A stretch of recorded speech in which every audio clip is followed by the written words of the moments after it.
What's up? Welcome back. Today we're in chapter 13 of Proverbs, and the title of the text is Contention Comes from Pride, starting in verse 1. A wise son heareth his father's instructions, but a scorner heareth not rebuke. A man shall eat good by the fruits of his mouth, but the soul of transgressors shall eat violence. He that keepeth his mouth keepeth his life, but he that openeth wide his lips shall have destruction. The soul of the sluggard desireth and has nothing, but the soul of the diligent shall be made fat. Verse 2 through 4. These three verses have the Hebrew multi-purpose word nephesh, soul, self, appetite, throat, or mouth. Transgressors will not receive good things and in fact have an appetite for violence, that is fierceness, ruthless, or malice. The wise man guards his mouth. The sluggard has nothing for his mouth, but the mouth of the diligent is fully satisfied. A righteous man hateth lying, but a wicked man is loathsome and come to shame. Verse 5. Is loathsome is literally stink in Genesis 34:30 and Exodus 5:21. Righteousness keep him that is upright in the way, but wickedness overthroweth the sinner. There is that maketh himself rich, yet has nothing. There is that maketh himself poor, yet hath great riches. Verse 6. Overthroweth implies being frustrated or subverted in Exodus 23:8, Deuteronomy 16:19, and brought to ruin in Proverbs 19:3. The ransom of a man's life are his riches, but the poor heareth not rebuke. Verse 8. A rich man can pay a ransom to save his earthly life. The poor man does not have to worry because no robber would typically bother with him. The light of the righteous rejoiceth, but the lamp of the wicked shall be put out. Only by pride cometh contention, but with the well-advised is wisdom. Verse 10. Pride here contrasts with the well-advised, so a proud person is viewed as a know-it-all.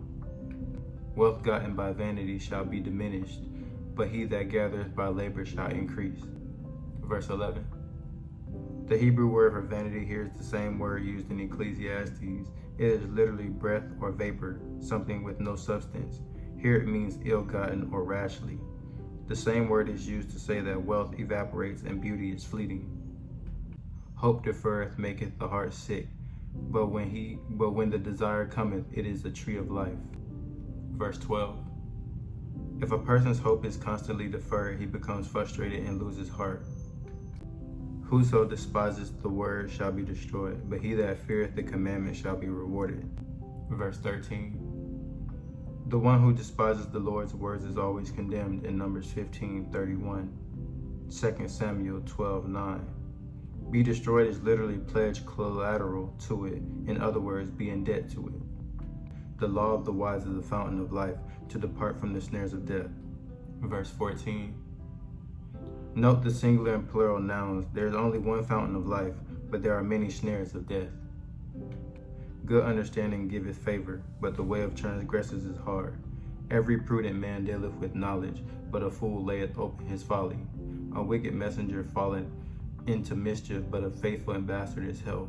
Poverty and shame shall be to him that refuseth instruction, but he that regardeth reproof shall be honored. The desire accomplished is sweet to the soul, but it is an abomination to fools to depart from evil. He that walketh with wise men shall be wise, but a companion of fools shall be destroyed. Verse 20. Choosing one's friends is a very important matter. Evil pursueth sinners, but to the righteous good shall be repaid. Verse 21. Rather than saying sinners reap evil, this proverb emphatically has evil chasing them down until it catches them. A good man leaveth an inheritance to his children's children, and the wealth of the sinner is laid up for the just. Verse 22. The Hebrew word for wealth can stand for strength as well. The sinner's possessions, along with all its capabilities and resources, are granted to the just. Much food is in the tillage of the poor, but there is that is destroyed for want of judgment. Verse 23. The field that went uncultivated could refer to the marginal lands the poor were forced to live on, or to the fields that were supposed to be left fallow on the sabbatical year for the sake of the poor in Exodus 23:10-11 and Leviticus 25:1-7. In the later case, The lack of judgment was the failure to observe the commandment in Leviticus 26:34 through 35 and 2 Chronicles 36:21. He that spareth his rod hateth his son, but he that loveth him chastiseth him betimes. Verse 24. Parents who love their children seek diligently betimes to apply the best and most appropriate method of discipline in Hebrews 12:5 through 11. In some cases, that is the rod, which is an appropriate punishment for the fool. Only a parent who hates his child would withhold discipline and permit him to remain a fool, knowing that foolishness leads to misery, shame, and ultimately death. The righteous eat it to the satisfying of his soul, but the belly of the wicked shall want.